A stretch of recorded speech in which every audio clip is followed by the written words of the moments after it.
Hello everyone, welcome to Chetan Bharat Learning and welcome back to our weekly current affairs series in which we'll cover all the important developments with respect to the field of Indian economy for your UPSC preparation. Now our period of reference for this particular video would be 14th of September to 20th of September, यानी कि 14 सितंबर से लेके 20th सितंबर तक जो important developments हुई हैं with respect to the field of Indian economy वो हम आज के लेक्चर में डिस्कस करेंगे. Alright, तो let's take a look at what shall we cover in this particular video. Alright, what will we cover? Number 1, India's first ever bad bank announced. वैसे तो bad bank के बारे में हम पिछले करंट अफेयर्स में भी डिस्कशन कर चुके हैं, पर अभी रिसेंटली फॉर्मल अनाउंसमेंट करी है by our finance, formal announcement हुई है बाय आवर फाइनेंस मिनिस्टर. तो बैड बैंक के बारे में थोड़ी सी बात और कर लेंगे. Alright, then reforms package for the telecom sector. जैसा कि आप जानते हो कि टेलीकॉम सेक्टर जो है ना, वैसे तो अब 3 बड़ी बड़ी टेलीकॉम कंपनीज ही रह गई हैं प्राइवेट सेक्टर में टेलीकॉम की, और telecom sector is actually reeling under pressure, बहुत ज्यादा प्रेशर में था. तो उससे वो प्रेशर हटाने के लिए गवर्नमेंट एक रिफॉर्म्स पैकेज लेके आई थी. तो उस रिफॉर्म्स पैकेज के बारे में हल्का फुल्का डिस्कस करेंगे. Then World Bank discontinues doing business report. हमने कितनी बारी बात करी हुई है ease of doing business ranking जो वर्ल्ड बैंक निकालता है. अभी रिसेंटली कुछ एलिगेशंस आए हैं कि ये ना जो ease of doing business ranking थी ये जानबूझ के मैनिपुलेट की जा रही थी. तो वर्ल्ड बैंक ने अपनी एथिक्स कमेटी बिठाई और उस एथिक्स कमेटी ने पाया कि हाँ मैनिपुलेशन हो रही थी. तो इसी वजह से World Bank has decided to discontinue with ease of doing business report और ease of doing business rankings. Right, तो उस न्यूज के बारे में बात करेंगे कि ऐसा क्यों किया है, क्या इश्यूज आए थे. फिर अभी रिसेंटली रिटेल पेमेंट्स में, डिजिटल पेमेंट में एक और इनोवेशन हुई है, नाम है उसका टोन टैग. अभी हम देख रहे हैं ना कि फोन से फटाफट आप गूगल पे से पेमेंट कर सकते हो. बहुत सारी इनोवेशन हुई है डिजिटल पेमेंट्स में. अब आप वॉइस से पेमेंट कर सकते हो.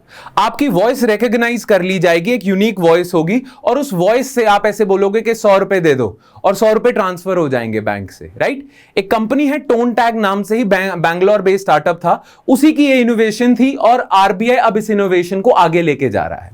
राइट, तो ये टोन टैग के बारे में हल्का फुल्का डिस्कस करेंगे.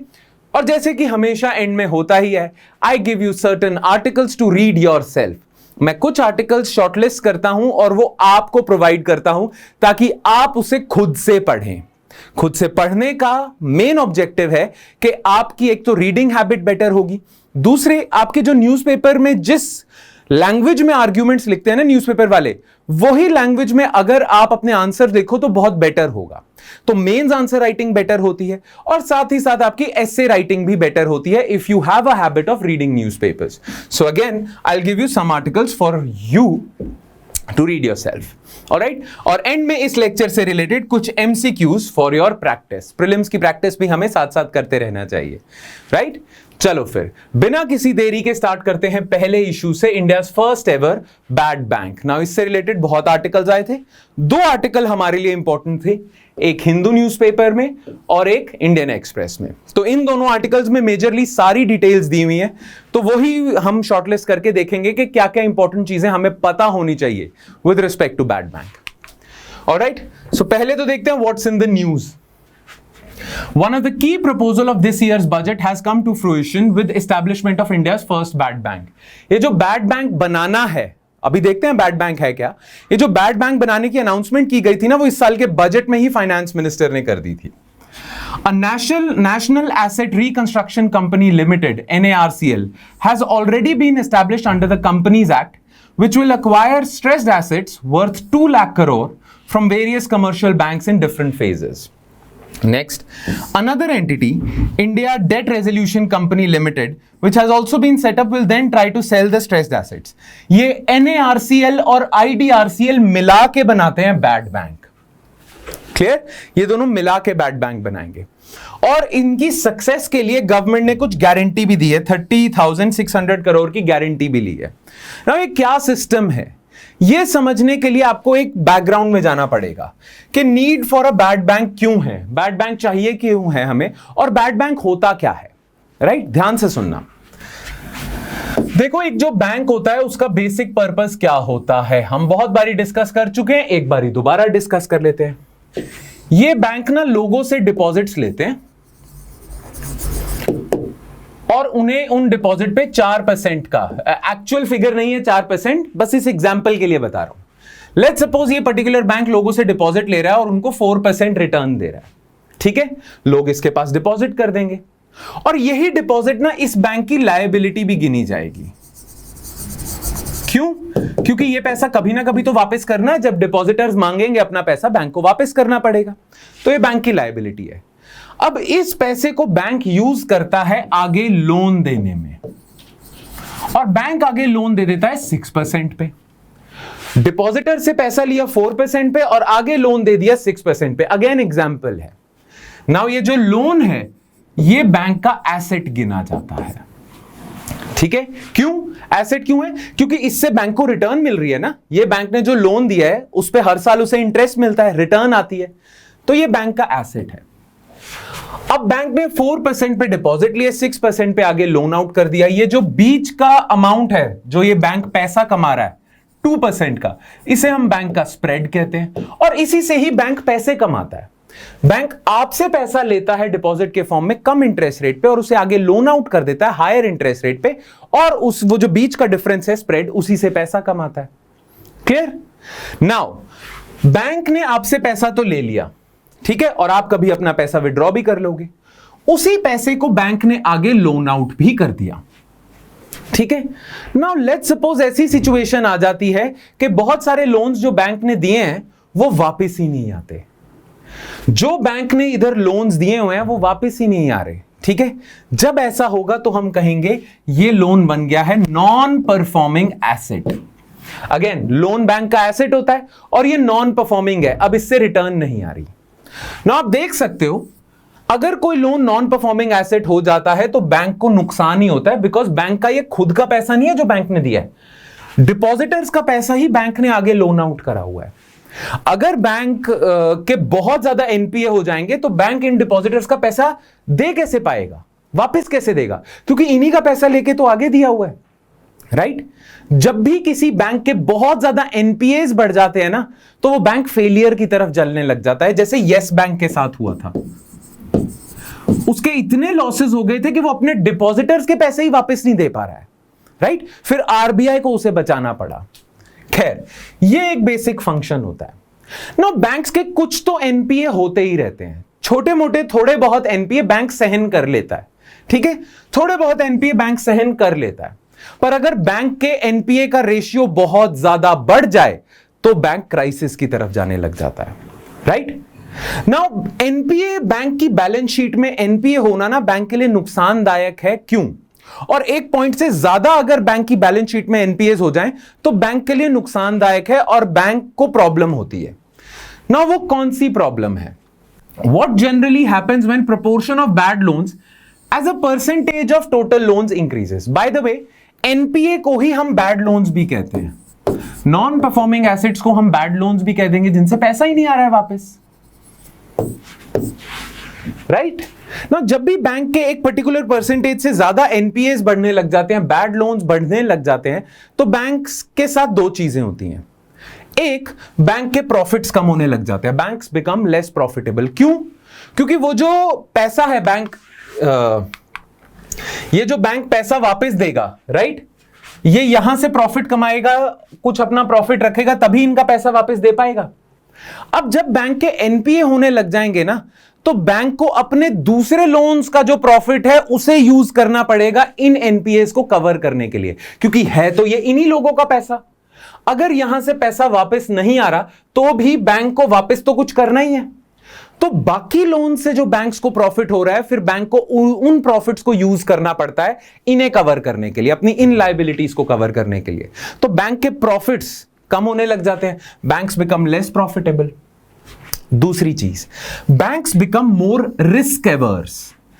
अब बैंक की हालत अगर खराब होगी तो बैंक रिस्क अवर्स हो जाएगा। रिस्क अवर्स मतलब रिस्क लेने से डरेगा, और रिस्क लेने से अगर बैंक डरेगा तो बैंक थोड़े बहुत मॉडरेटली रिस्की बिजनेसेस भी जो है ना उनको फाइनेंस देगा ही नहीं, क्योंकि उसे डर ज्यादा लगा होगा। इस समय बैंक के ऊपर डर का माहौल है, तो बैंक्स जब रिस्क अवर्स हो जाते हैं तो बैंक्स हल्के फुल्के मॉडरेटली रिस्की बिजनेसेस को भी लोन नहीं देते, राइट।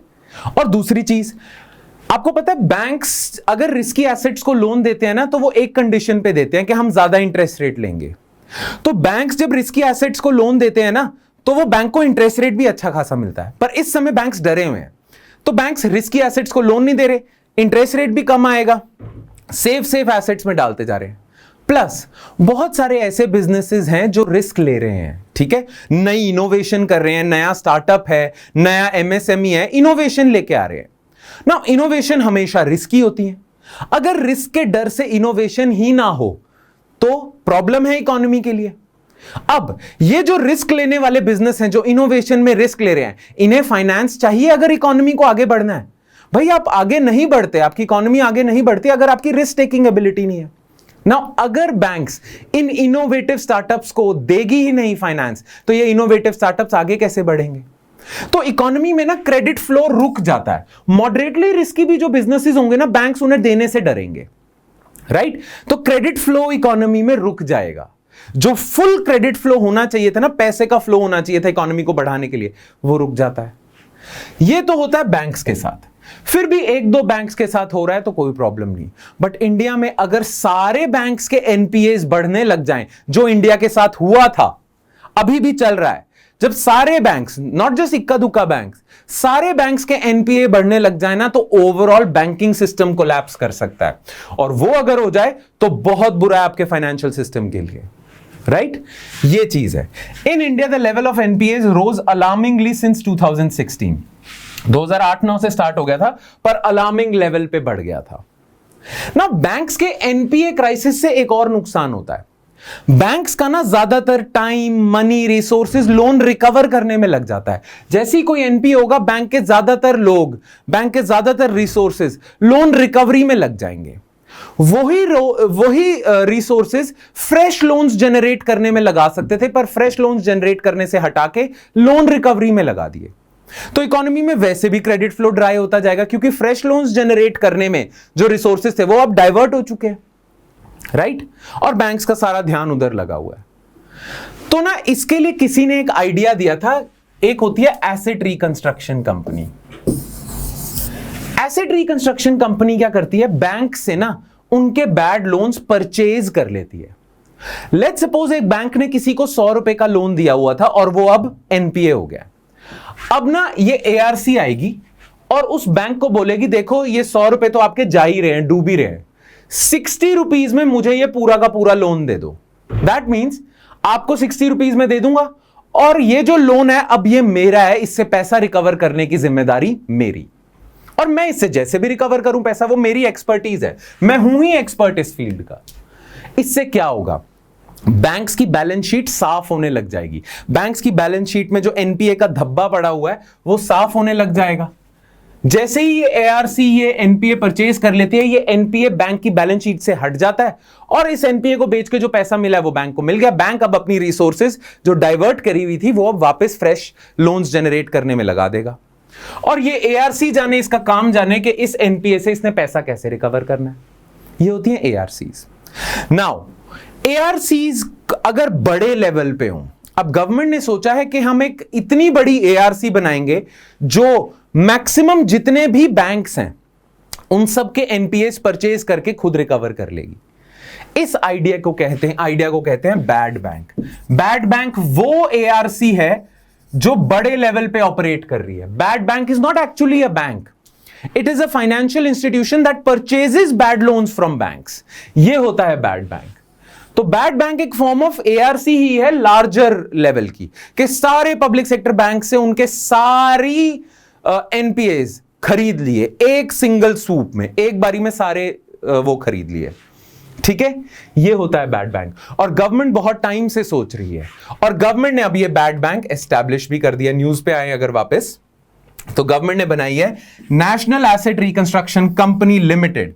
ये सारे बैंक्स ने जो 2 लाख करोड़ तक के लोन्स दिए हुए थे, 2 लाख करोड़ तक के जो एसेट्स थे, जो एनपीए हो गए थे, वो सारे एक ही बारी में परचेज कर लेंगे। तो worth 2 lakh crore of stressed assets NPAs या worth 2 lakh crore of bad assets that were there on the balance sheets of banks would be swiped out। एक बारी में बैंक्स की बैलेंस शीट क्लियर हो जाएगी। ये NARCL परचेज करेगा बैंकों से ये एसेट्स, और इस IDRCL से के साथ मिलके इन्हीं स्ट्रेस एसेट से पैसा रिकवर करने की कोशिश करेगा, इनको थोड़ा ठीक करेगा, मार्केट में बेच देगा, कुछ भी चीजें करेगा, ये इसका काम है। एक बारी में जो इतने सारे पब्लिक सेक्टर बैंक्स की जो रिसोर्सेज थी रिकवरी में लगी हुई थी, अब वो फ्रेश लोन जनरेट करने में लगेगी, बैंक सब थोड़े से प्रॉफिटेबल भी हो जाएंगे, राइट, और ये सारी चीजें होने लग जाएंगी, ओवरऑल आपका फाइनेंशियल सिस्टम साफ हो जाएगा। ये है पर्पस इन दोनों का, ठीक है, तो ये चक्कर है। ऑलराइट, चलो अब ये फ्रेमवर्क क्या है, NARCL, IDRCL, गवर्नमेंट कैसा बैड बैंक बना रही है। NARCL will first purchase bad loans from banks, bank से ये 2 लाख, सारे बैंकों से 2 लाख करोड़ तक के फेजेस में एसेट्स परचेज कर लेगी, एक बारी में सारे 2 लाख करोड़ एसेट्स नहीं लेगी, फेजेस में ले लेगी। अच्छा, जितने के ये एसेट परचेज करेगी ना, लेट्स सपोज कोई एसेट है बैंक से परचेज किया है, NPA है, वो परचेज करना है NARCL ने, तो वो 100 रुपए का एसेट ये NARCL परचेज करेगा, 15% तो उसको कैश में पेमेंट दे देगा उसकी, जितने का भी वो एसेट है ये NARCL बैंक से परचेज कर लेगा, 15% तो उसको कैश पेमेंट चली जाएगी, 85% जो पेमेंट है ना उसको सिक्योरिटी रिसीट्स के फॉर्म में जाएगी। अब ये सिक्योरिटी रिसीट्स पता क्या है, ये एक ना पीस ऑफ पेपर है जिसमें प्रॉमिस है कि जैसे ही मैं ये इस बैड एसेट से लोन रिकवर कर लूंगा और इससे जो भी अमाउंट रिकवर कर लूंगा मैं आपको आपकी ड्यू अमाउंट दे दूंगा, ठीक है। NARCL क्या करेगा, किसी बैंक से लेगा, लोन परचेज कर लेगा, 15% तो डाउन पेमेंट कर देगा, कहेगा 85% की पेमेंट ये पीस ऑफ पेपर रख लो, इस पीस ऑफ पेपर में प्रॉमिस है कि मेरा जैसे ही एसेट बिक जाएगा ये, या मेरा जैसे ही जो मैंने आपसे NPA परचेज किया हुआ है वो जैसे ही उससे मैं पैसा रिकवर कर लूंगा आपकी ये 85% अमाउंट मैं दे दूंगा। तो बैंक्स के पास भी श्योरिटी है। हां, आप ये सोच सकते हो कि अगर NARCL ये जो बैड बैंक है ये रिकवर ना कर पाए पैसा तो फिर कहां से देगा ये 85% जो सिक्योरिटी रिसीट्स में इसने सिक्योरिटी दी हुई है, जो इसने गारंटी दी हुई है।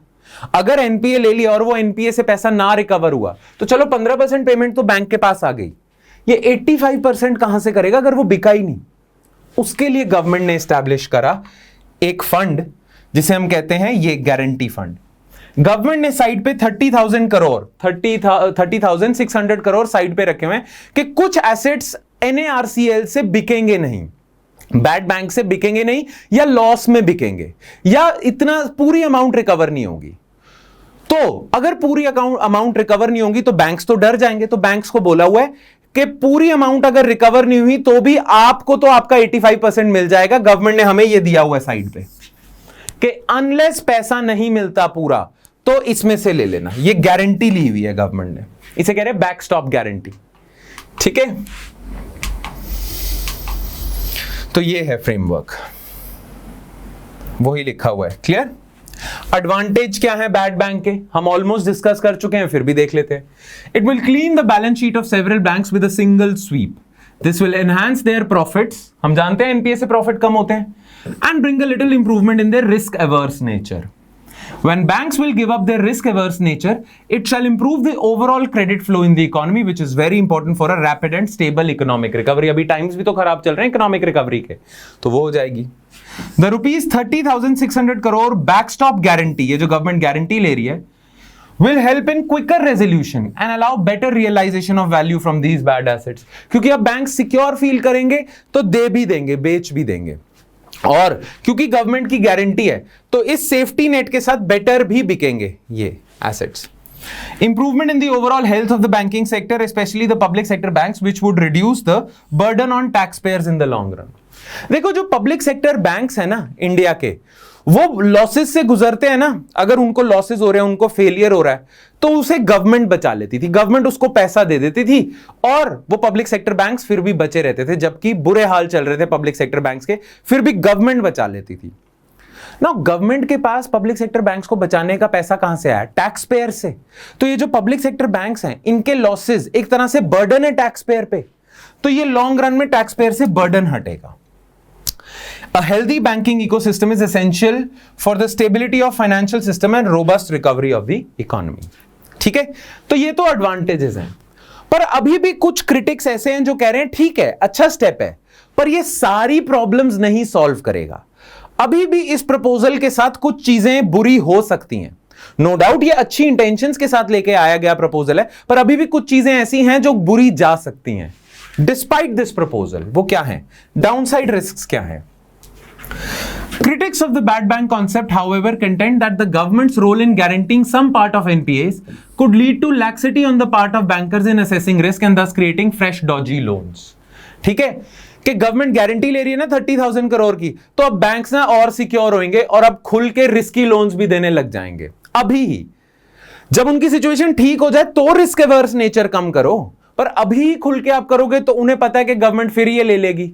अगर मैं आज घटिया लोन दे भी रहा हूं तो पैसा नहीं आया तो गवर्नमेंट परचेज कर लेगी, तो इन्हें एक तरह से सिक्योरिटी हो जाएगी और ये ड्यू डिलिजेंस नहीं करेंगे, घटिया लोगों को भी लोन देते जाएंगे।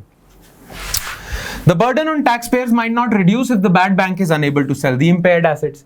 Despite the guarantee, अगर गारंटी भी इनफ ना पड़ी गवर्नमेंट की और ये जो बैड बैंक है ये पैसा ना रिकवर कर पाया, तो इस बैड बैंक को बेल आउट करने के लिए फिर गवर्नमेंट को पैसा डालना पड़ेगा। और कहां से पैसा आएगा? टैक्स पेयर से। तो ऐसा जरूरी नहीं है, डिपेंड करता है कि ये NARCL परफॉर्म कैसा करता है। अगर ये बुरा परफॉर्म कर गया तो अभी भी टैक्स पेयर का पैसा फंसा रहेगा। Many argue that recapitalization and such guarantees are often designated as reforms. They are band-aids at best. The only sustainable solution is to improve the lending operations of PSBs. वो कहते हैं कि ये जो आप बैड बैंक लेके आ रहे हो, ये जो आप रिकैपिटलाइजेशन करते हो पब्लिक सेक्टर बैंक्स की, गवर्नमेंट टैक्स पेयर का पैसा देती है, ये एक तरह की बस बैंडेड है, ये टेम्पररी सोल्यूशन है। परमानेंट सोल्यूशन है कि बैंक्स में गवर्नेंस ठीक हो जाए। परमानेंट सोल्यूशन है कि जितने भी ये पब्लिक सेक्टर बैंक्स हैं ये अपनी लेंडिंग प्रैक्टिसेस अच्छी करें, ठीक है ना, फ्रॉडस्टर्स को लोन ना दें, जैसे नीरव मोदी, विजय माल्या वगैरह।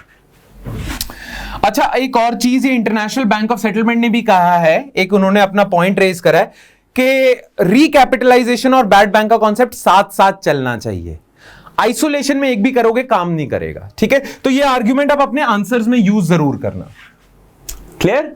ठीक है, चलो फिर अब हम आ जाते हैं नेक्स्ट इश्यू पे, which is reforms package for telecom sector. ठीक है, चलो now reforms in the telecom sector. The government has finally answered the distress call from the telecom sector with a set of 9 structural reforms that address some of the major grievances of the sector. ये जो telecom sector था ना, ये बहुत pressure से गुजर रहा था, तो इनको ठीक, इन पे प्रेशर थोड़ा लिफ्ट करने के लिए 9 स्ट्रक्चरल रिफॉर्म्स लेके आए हो। उस पूरे 9 रिफॉर्म्स का सेट जो है उसे रिफॉर्म्स पैकेज कह रहे हैं। The contentious definition of AGR has also been revamped with non-telecom revenue excluded from its purview. The telecom companies have contested the AGR definition and have been burdened with the pending AGR dues.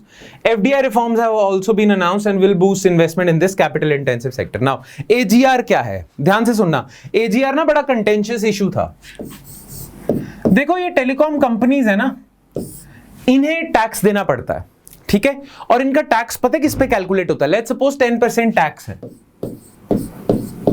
ठीक है, वो 10% tax calculate किया जाएगा इनके revenue पे, adjusted gross revenue AGR पे।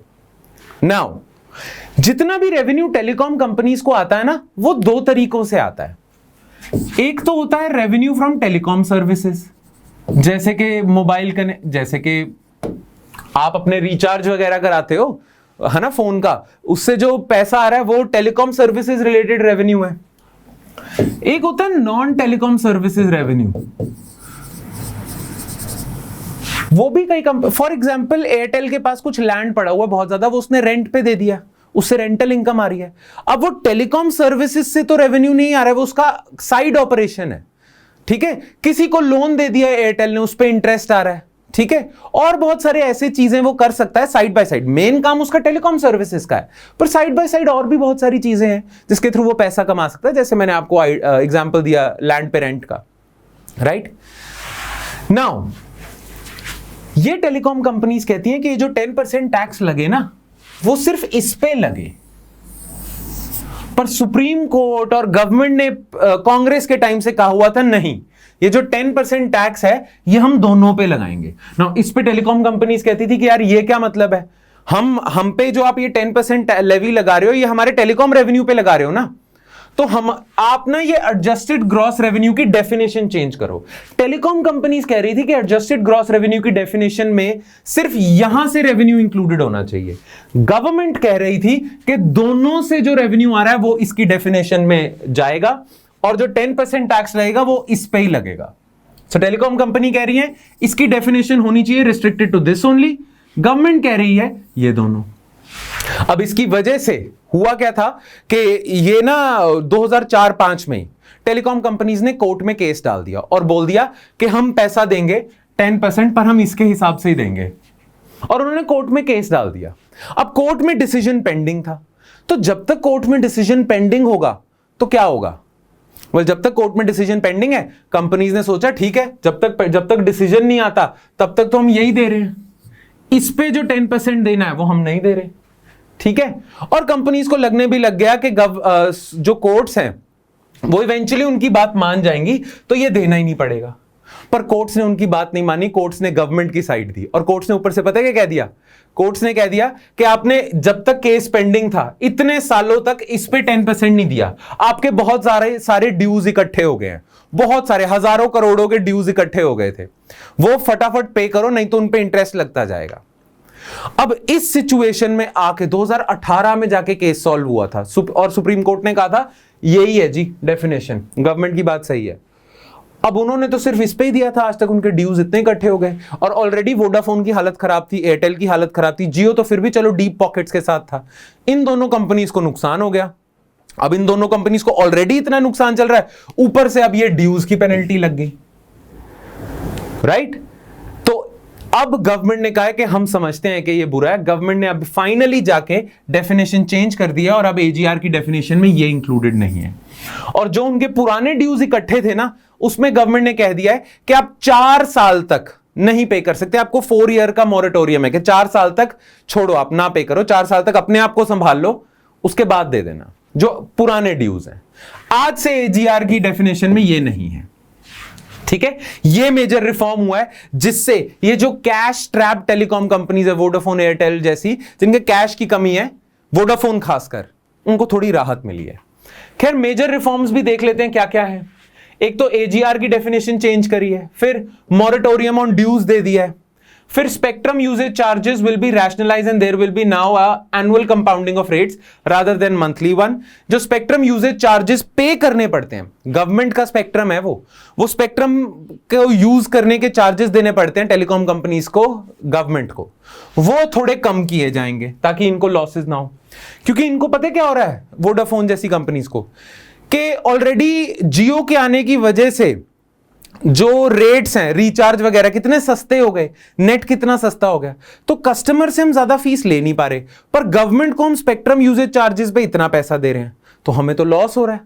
तो उन्होंने गवर्नमेंट से डिमांड करी थी कि आप प्लीज स्पेक्ट्रम यूजेज चार्जेस कम कर दो, या फिर जियो जैसी कंपनीज को बोलो कि मार्केट के रेट तोड़े ना, बढ़ा दे, ठीक है, नहीं तो हमें तो प्रॉब्लम हो रही है। There will be a calendar for spectrum auction and will be used in the last quarter, ठीक है। बाकी तो स्पेक्ट्रम शेयरिंग भी अलाउड है। हाँ, एक मेजर रिफॉर्म है, एफडीआई अलाउ कर दिया है, 100% फॉरेन डायरेक्ट इन्वेस्टमेंट अलाउ कर दिया, पहले सिर्फ 49% थी। तो अब बाहर की टेलीकॉम कंपनीज भी इंडिया में आ सकती हैं। पहले बाहर की टेलीकॉम कंपनीज भी आ सकती थी, पर उन्हें किसी इंडियन कंपनी के साथ कोलैबोरेशन करना पड़ता था, और वो जो कोलैबोरेशन वाली कंपनी थी उसमें बाहर की कंपनी का सिर्फ 49% शेयर था, ठीक है। तो अब बाहर की कंपनीज भी इंडिया में आ सकती है, 100% एफडीआई अलाउड है, ठीक है। और बहुत सारे हैं, लाइसेंस राज स्क्रैप्ड है, जैसे कि बहुत सारे ये जो टेलीकॉम कंपनीज हैं इन्हें जो इक्विपमेंट इंपोर्ट करना पड़ता था ना, हार्डवेयर, उस पर इंपोर्ट ड्यूटी बहुत देनी पड़ती थी, वो कम कर दी गवर्नमेंट ने, क्लियर। तो ये मेजर रिफॉर्म्स हैं, और इस रिफॉर्म के कुछ एडवांटेजेस हैं, बहुत इजी हैं वो समझने कि ये कंपनीज बेटर हो जाएंगी, इनको थोड़ी राहत मिलेगी वगैरह वगैरह, तो ये आप खुद ही पढ़ लेना, ठीक है। ये इतनी ज्यादा सिर्फ पढ़ने वाली चीज है, इसमें कुछ समझने वाला नहीं है। Advantages of this reform package, alright, चलो अब हम आ जाते हैं एक इंपॉर्टेंट न्यूज पे। World Bank discontinues doing business report. ये जो ease of doing business rankings आती है ना, जिसमें इंडिया ने बहुत बढ़ोतरी हासिल करी थी। इंडिया पहले टॉप 100 में भी नहीं आता था और अब रिसेंटली 63rd रैंक आया था। वर्ल्ड बैंक पे एलिगेशन लग रहे थे कि आप ये ना मैनिपुलेट करते हो जानबूझ के, कुछ कंट्रीज को बेनिफिट देते हो, कुछ कंट्रीज को नुकसान पहुंचाते हो, राइट। अब उन्होंने इन्वेस्टिगेशन करी और पाया हाँ वर्ल्ड बैंक ऐसा ही कर रहा था, तो वर्ल्ड बैंक ने फिर इसे डिसकंटिन्यू कर दिया। तो हमारे लिए इंपॉर्टेंट क्या हो जाता है, हमारे लिए इंपॉर्टेंट हो जाता है कि डूइंग बिजनेस रिपोर्ट है क्या, इसके क्या इंडिकेटर्स है, किस बेसिस पे कंट्रीज को जज किया जाता है, और इशू क्या हुआ था, कंट्रोवर्सी क्या हुई थी। What's in the news? The World Bank Group said on September 16 it has decided to discontinue publication of doing business rankings of country business and climates after a review of data irregularities in 2018 and 20 reports. पाया यह गया कि जो 2018 और 20 की reports थी ना, उसमें पाया यह गया कि चाइना को जानबूझ के ऊपर दिखाया हुआ था रैंकिंग्स में। जो पुरानी इनकी चीफ एग्जीक्यूटिव ऑफिसर थी वर्ल्ड बैंक ग्रुप की, उसकी किसी तरह सेटिंग थी एलिजिडली कि चाइना को ऊपर दिखाना है, तो डेटा मैनिपुलेशन हो रही थी। और ये साथ साथ डिस्कस करते करते ना कि एक तो डेटा मैनिपुलेशन करी है, सरेआम ही गलत चीज करी है, दूसरा फिर इन्वेस्टिगेशन ना सिर्फ यहां पे नहीं रुकी और भी आगे बढ़ गई और उन्होंने देखा कि ये जो ease of doing business check करने की मेथोडोलॉजी है यही कहीं फ्लॉड तो नहीं। तो इन्वेस्टिगेशन ने पाया कि जो अंडरलाइंग मेथोडोलॉजी है ना, जिसके बेसिस पे रैंकिंग दी जाती है, ये भी फ्लॉड है। एक तो फ्लॉड मेथोडोलॉजी है, ऊपर से इस फ्लॉड मेथोडोलॉजी में भी आप डेटा मैनिपुलेट करके चाइना को ऊपर ले आते हो, राइट। तो इसे बंद करो। तो पहले हमारे लिए जानना है कि ease of doing business report क्या है। The report was introduced in 2003 to provide an assessment of objective measure of business regulations and their enforcement across 190 economies on 10 parameters affecting a business through its life cycle. आप देखना चाहते हो कि किस country में business करना easy है ज्यादा, कहां ईज ऑफ डूइंग बिजनेस ज्यादा है। तो आप जो जितनी भी कंट्रीज हैं, 190 इकोनॉमीज हैं, उनको किन किन पैरामीटर्स पे जज करते हो? 10 पैरामीटर्स पे आप जज करते हो, ठीक है। 10 पैरामीटर्स हैं, ठीक है। अब वो 10 पैरामीटर्स कौन से आपको याद होने चाहिए। कौन से 10 पैरामीटर्स हैं? एक, स्टार्टिंग अ बिजनेस, कि बिजनेस स्टार्ट करने में कितनी देर लगती है, कितना इजी है। देन कंस्ट्रक्शन परमिट लेना कितना इजी है, इलेक्ट्रिसिटी अवेलेबिलिटी, प्रॉपर्टी रजिस्ट्रेशन कितनी इजी है, क्रेडिट अवेलेबिलिटी कितनी इजी है, जो आपकी कंपनी में इन्वेस्टर्स हैं, माइनॉरिटी छोटे इन्वेस्टर्स, उनकी प्रोटेक्शन है या नहीं है, टैक्स पे करना कितना इजी है। और इंडिया ने इस पे काफी रैंकिंग्स में बढ़ोतरी हासिल करी थी। जैसी जीएसटी लेके आई इंडिया, पेइंग टैक्सेस में इंडिया की रैंकिंग इंप्रूव हो गई। देन ट्रेडिंग अक्रॉस बॉर्डर है। देन कॉन्ट्रैक्ट एनफोर्समेंट है कि जो भी कॉन्ट्रैक्ट्स होते हैं वो एनफोर्स होते हैं या नहीं। देन इंसॉल्वेंसी रेजोल्यूशन है, और इसमें भी इंडिया ने बहुत बढ़ोतरी हासिल करी थी जब इंडिया ने लॉन्च करा IBC, insolvency and bankruptcy code, ठीक है। Now it ranks countries on the basis of distance to frontier score, के जो टॉप कंट्री है उससे आप कितनी दूर हो, उसे कहते हैं distance to frontier score. That highlights the gap of an economy with respect to the global best practice. For example, a score of 75 means an economy was 25 percentage points away from the frontier constructed. Top performing state आपने बना दी। अब अगर आपका score 75 है तो आप सिर्फ 25 points दूर हो या 25% दूर हो उस टॉप कंट्री से, ठीक है। इस बेसिस पे स्कोर दिया जाता है। ना इसका पर्पस क्या है? ईज ऑफ डूइंग बिजनेस जब से आया है, इसे किन किन चीजों के लिए यूज किया गया है आज तक? Many countries like India showcase improved rankings to signal market-friendly policies to attract foreign investments. India ने अपनी रैंकिंग्स में इंप्रूवमेंट को मार्केट किया है, ऐसे दिखाया है कि देखो हम कितना बिजनेस फ्रेंडली है और हमारे यहां पे इन्वेस्टमेंट करो, फॉरेन इन्वेस्टमेंट लेके आओ। चाइना ने भी ऐसी किया है। National leaders often set ease of doing business rank targets, which helps them measure domestic policies against global best practices, जो हमारी करंट गवर्नमेंट ने भी किया है। जैसे prime minister Narendra Modi for instance wanted his administration to ensure that India breaks into the top 50 rank. अभी तक India top 50 में आया नहीं था, मैक्सिमम 63rd पे गया था, पर उनका ड्रीम था कि जाए। Some countries have also allegedly used their political heft, यानी कि political weight, to improve their rank, polish their international image and sway public opinion. Sometimes country ने अपना पॉलिटिकल वेट यूज करते हुए इन रैंकिंग्स को मैनिपुलेट भी किया है. Again China for example. ठीक है. नाउ प्रॉब्लम्स क्या रही हैं? देखो, जो ये ईज ऑफ डूइंग बिजनेस की मेथोडोलॉजी है ना, इसकी प्रॉब्लम्स को हम दो पार्ट्स में डिवाइड कर लेते हैं. एक तो क्लियर कट है कि डेटा मैनिपुलेशन कर रहे हो, आप चाइना को सपोर्ट कर रहे हो, जो उनके ग्राउंड पे हो भी नहीं रहा वो भी दिखा रहे हो. इन्वेस्टमेंट आई नहीं फिर भी दिखा दी, इतने एक्सपोर्ट कर नहीं रहे फिर भी दिखा दिए. एक तो डेटा मैनिपुलेशन है. दूसरा है कि इसकी शायद मेथोडोलॉजी ही फ्लॉड है. ये है ही एक फ्लॉड चीज जिसके बेसिस पे हम कंट्रीज को रैंक कर रहे हैं, राइट? तो एक एक करके देखते हैं दोनों एस्पेक्ट्स को. सबसे पहले देखते हैं फ्लॉड अंडरलाइंग थ्योरी है ये. देखते हैं. The EDB index ranks countries by the simplicity of rules framed for setting up and conducting business. Now ये जो ease of doing business है, rankings हैं, it is based upon an economic theory. और वो economic theory दी थी Peruvian economist Hernando दे सोतो. Hernando दे सोतो की theory थी जिसके बेसिस पे ये आइडिया आया ease of doing business का. अब उनकी थ्योरी क्या थी? The theory claims that secure property rights with minimal state interventions are a precondition for free markets to flourish. उन्होंने कहा था कि एक तो प्रॉपर्टी राइट्स अच्छे खासे हों, ठीक है, प्राइवेट प्रॉपर्टी को पूरी सिक्योरिटी हो और गवर्नमेंट कम से कम इंटरफेयर करे, वहां पे ईज ऑफ डूइंग बिजनेस अच्छा होगा, मार्केट्स फ्लरिश करेंगी. ये थ्योरी है. तभी तो इंडिकेटर भी ऐसे है ना कि जहां पे गवर्नमेंट इंटरवेंशन मिनिमम हो, प्राइवेट प्रॉपर्टी पूरी सिक्योर हो, गवर्नमेंट इंटरवेंशन होना तो मार्केट्स फ्लरिश करेंगी, तभी ईज ऑफ डूइंग बिजनेस है. इस थ्योरी के आधार पे आपने ये बनाया. पर आपको पता है चाइना में ठीक ठाक स्टेट इंटरवेंशन थी. 1979 के बाद ना चाइना रिफॉर्म्स लेके आया जिसकी वजह से चाइना की इकोनॉमी स्काई रॉकेट कर गई. 1979 से पहले इंडिया और चाइना ऑलमोस्ट बराबर थे, पर 1979 के बाद चाइना ने ऐसी इकोनॉमिक ग्रोथ दिखाई है कि आज तो हमसे बहुत दूर है आगे होने में, राइट? ना 1979 के बाद चाइना का मीटियोरिक राइज हुआ है, पर वहां पे कोई सिक्योर प्रॉपर्टी राइट्स नहीं दिए, और वहां पे आज भी 79 के बाद भी और आज भी ठीक ठाक गवर्नमेंट इंटरवेंशन है. फिर भी चाइना ऐसे राइज क्यों कर गया? दैट मीन्स ये थ्योरी गीता तो नहीं है, होली कुरान तो नहीं है, ये थ्योरी पूरी परफेक्ट तो नहीं है. ये तो कहते हैं कि मार्केट तभी फ्लरिश करेंगी जब गवर्नमेंट इंटरवेंशन मिनिमम हो, सिक्योर प्रॉपर्टी राइट्स हो, पर ऐसा तो नहीं हुआ चाइना के केस में. प्लस एक और चीज है, management consultants and corporate lawyers collect the information for index on time required for regulatory compliance, ठीक है, एज पर स्टैट्यूट. दो प्रॉब्लम्स हैं. एक, जब आप इंडेक्स के लिए रैंकिंग निकालने जाते हो, जब आप स्कोर कैलकुलेट करते हो किसी कंट्री का, तो आप चेक करते हो ना कि वहां पे क्या चल रहा है क्या नहीं चल रहा है.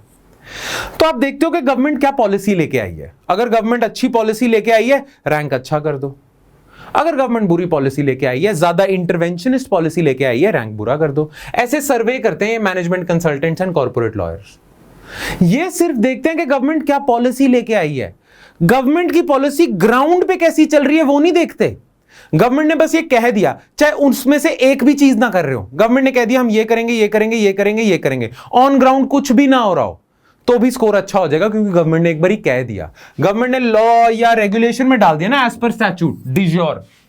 ऑन ग्राउंड क्या हो रहा है पता नहीं, और उसके बेसिस पे रैंकिंग भी नहीं है. तो कई ऐसी कंट्रीज हैं जिनकी गवर्नमेंट ने बस अच्छे अच्छे बोले हैं, उस चक्कर में रैंकिंग अच्छी होगी, ऑन ग्राउंड कुछ खास नहीं है. ऊपर से आप सिर्फ ना कुछ ही सिटीज को देखते हो उस कंट्री की. जैसे फॉर एग्जांपल इंडिया की ease of doing business ranking पता है किस बेसिस पे है? कि दिल्ली और मुंबई में क्या चल रहा है. बस दिल्ली और मुंबई में अगर अच्छा ईज ऑफ डूइंग बिजनेस है तो इंडिया की ओवरऑल रैंकिंग भी अच्छी हो जाएगी. सिर्फ इंडिया से ये दिल्ली मुंबई को देख के इंडिया की रैंकिंग निकालते हैं. इंडिया में और भी तो शहर हैं, वहां की ईज ऑफ डूइंग बिजनेस भी तो मैटर करती है, और ऐसा हर कंट्री के साथ करते हैं. तो एक तो ये फ्लॉ है. अच्छा, इस इंडेक्स में एडवांस कंट्रीज हमेशा टॉप करती हैं, पर इंडिया जैसी कंट्रीज ने अपना रैंक बहुत बूस्ट करा. पहले इंडिया टॉप 100 में भी नहीं आता था, 63rd पोजीशन पे आ गया. और उसका रीजन ना, हमारी गवर्नमेंट इस चीज का श्रेय पता है किस चीज को देती है? गवर्नमेंट के बहुत सारे रिफॉर्म इनिशिएटिव्स को. जैसे गवर्नमेंट जीएसटी लेके आई, गवर्नमेंट मेक इन इंडिया लेके आई, गवर्नमेंट आईबीसी लेके आई, इंसॉल्वेंसी एंड बैंक्रप्सी कोड, और बहुत सारे रिफॉर्म्स लेके आई, जिसकी वजह से गवर्नमेंट कहती है कि देखो हमारे रिफॉर्म्स काम कर रहे हैं, हमारी ease of doing business ranking में रैंक अच्छी हो गई है। पर बहुत सारे सर्वेज ने जब ऑन ग्राउंड देखा इंडिया को, तो पाया इंडिया की जीडीपी तो गिरी है, चलो वो तो लॉकडाउन में गिरी है, पर इतनी खास ग्रोथ नहीं हुई, इतनी खास इन्वेस्टमेंट नहीं हुई, ऑन ग्राउंड इंडिया इतना अच्छा परफॉर्म नहीं करा जितना ease of doing business ranking से लग रहा है। शायद मेथोडोलॉजी फ्लॉड है। तो ये तो हो गया आपका फ्लॉड अंडरलाइंग थ्योरी है कि ऐसा जरूरी नहीं है जैसा हर्नांडो दे सोतो ने कहा है, ठीक है। ऊपर से आपकी जो मेथोडोलॉजी है उसमें आप कुछ चंद शहरों को देख रहे हो, और अगर उन चंद शहरों को भी देख रहे हो तो भी ऑन ग्राउंड तो देख लो, ऑन ग्राउंड फिर भी नहीं देख रहे। क्लियर? अच्छा, दूसरी प्रॉब्लम डेटा मैनिपुलेशन के, ये तो एलिगेशन है ही है। जो चीफ एग्जीक्यूटिव ऑफिसर थी वर्ल्ड बैंक की 2018 में, मिस जॉर्जिएवा, उन पे एक्यूजेशन है कि चाइना ने उन पे प्रेशर डाला और उन्होंने आगे लोगों पे प्रेशर डाला कि चाइना की रैंकिंग अच्छी करो, तो डेटा मैनिपुलेशन थी। प्लस सऊदी अरेबिया का भी अच्छा करा था, सऊदी अरेबिया के पास भी पैसे से पता नहीं अब खरीद लिया होगा, हु नोज। तो इसीलिए ना लोगों का ट्रस्ट खत्म हो गया ऐसे इंटरनेशनल इंडिसेस वगैरह पे, कि ये ना सच्चाई नहीं बयां करते, अपना बस एजेंडा चला रहे हैं। और इसीलिए अब क्योंकि लोगों का ट्रस्ट ही नहीं रहा ईज ऑफ डूइंग बिजनेस पे, तो वर्ल्ड बैंक निकाल के कर भी क्या लेगा, लोग मानेंगे ही नहीं। कल को इंडिया कहता है हम फर्स्ट रैंक आ गया हमारा ईज ऑफ डूइंग बिजनेस में, इंडिया के लोग अब कहां मानेंगे, उन्हें पता है कि क्या चल रहा है, राइट। तो ये चक्कर है, ठीक है, प्रॉब्लम्स विद ये फ्रेमवर्क। अच्छा, ईडीबी रिपोर्ट 2020 के बारे में आपको पता होनी चाहिए, क्योंकि यहां पे ईज ऑफ डूइंग बिजनेस के बारे में बातें हो चुकी हैं। वैसे तो न्यूज में बस यहीं तक था, पर क्योंकि यूपीएससी की टेंडेंसी होती है कि सिर्फ न्यूज में क्या है वो ना पूछना, उससे रिलेटेड चीजें भी पूछ लेना। तो ईज ऑफ डूइंग बिजनेस के बारे में कंट्रोवर्सी है, तो आपको ईज ऑफ डूइंग बिजनेस की जो लेटेस्ट रिपोर्ट आई थी 2020 की, उसके बारे में भी पता होना चाहिए, ठीक है।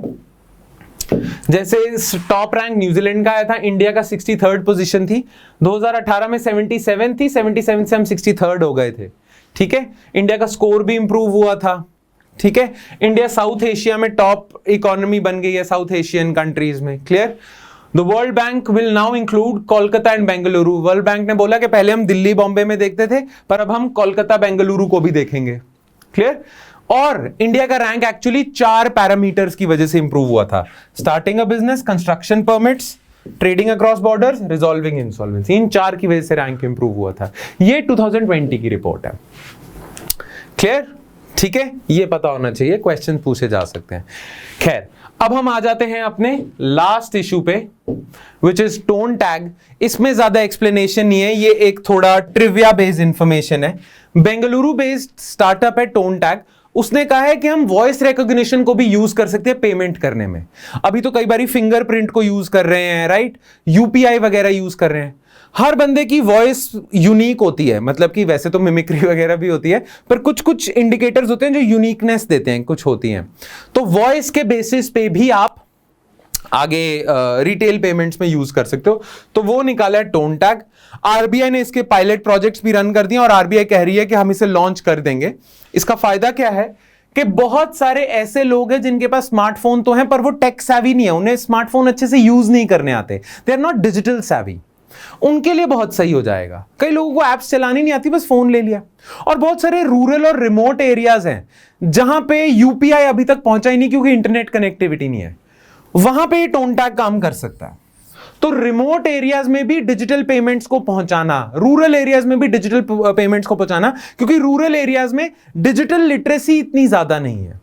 तो बस यहां से सिंपल हो जाएगा, राइट, बड़ा ही सिंपल चीज हो जाएगी, बस उन्हें वॉइस के रिकॉग्निशन के थ्रू पेमेंट्स फैसिलिटेट करवानी है, तो इसके लिए टोन टैग है। तो इसमें कुछ इंपॉर्टेंट पॉइंट्स है, ये आप पढ़ लेना। आरबीआई से और आगे लेके जा रहा है, ऑलराइट।